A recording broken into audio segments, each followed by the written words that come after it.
everyone! For today's video, let's begin with this trampoline na surprise/pasalubong ni Daddy for the kids. Alam nyo ba na napulot lang to ni Daddy beside the garbage bin on their way home? And since alam niya magugustuhan ng mga bata ito and upon checking is mukhang goods pa naman, so he took it home. Very applicable talaga dito yung saying na somebody's trash is someone's treasure kasi when the kids woke up the next day, very happy talaga sila. Alam nyo, for us, as long as di ka naman maselan, there's nothing wrong with picking up somebody's unwanted valuables.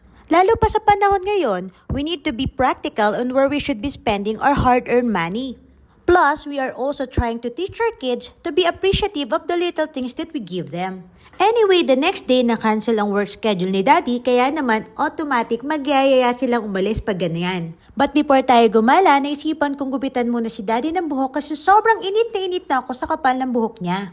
And here's the before and the after. Bikini man! Charot lang! Salamat sa pandemic kasi nagkaroon ako ng confidence to cut my husband's hair and since then, ako na laging gumugupit sa kanya including the kids. Di ba ang laking bagay na rin nun? Anyway, after the haircut session, naisipan namin pumunta dito sa Dalmunya Mall kasi alam namin magugustuhan talaga dito ni Zach. Sobrang hilig niya lang talaga kasi sa animals and sobrang amazed siya sa mga fish. And habang busy si Zach sa mga fish at binabantayan naman siya ni Daddy, magsiselfie muna kami ng mga girls. And nung naawat na nga namin si Zach sa mga fish, naisipan namin bumili ng merienda dito sa Tamimi Markets.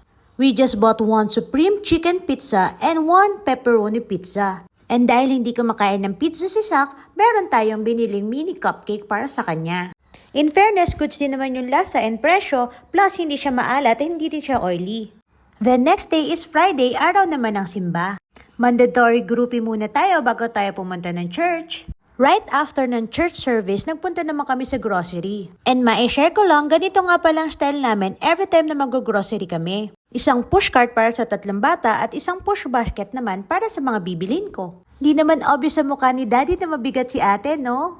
Angal siya After naman namin sa grocery is nagpunta kami dito sa paggawaan ng sapatos na nahanap namin through Google. And ang sabi sa kanya, bumalik daw after 1 hour. In fairness, para mura naman yung singil na 1.5 para sa 2 shoes na kailangan ipatahi. And si Daddy na din ang nagsabi na hindi na siya humingi ng discount kasi feeling niya very inappropriate na rin naman.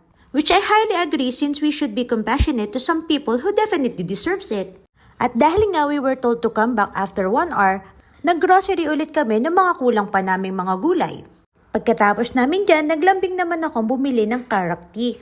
Then bumalik na ulit kami sa paggawaan ng sapatos, ang kaso hindi pa din daw tapos. At dahil medyo hapon na, medyo nagugutom na yung mga bata kaya sa mga point na yan, naghahanap na siya ng mabibilhan ng pagkain. At dahil hindi kami familiar sa food nila, wala siya nabili. Bumalik na lang siya sa paggawaan ng sapatos at inintay niya na lang matapos. Pero bago kami umuwi, dumaan muna kami sa bilihan ng isda. Nag-request kasi si ate na gusto niya na daw ng fish. May 3 months na din naman nga yata since last kami kumain ng fresh fish. Then the next day, Saturday, magsiswimming ulit tayo kasi gusto daw ulit magswimming ng mga bata. Sino ba namang hindi bibigay sa mga smile na ganyan, oh?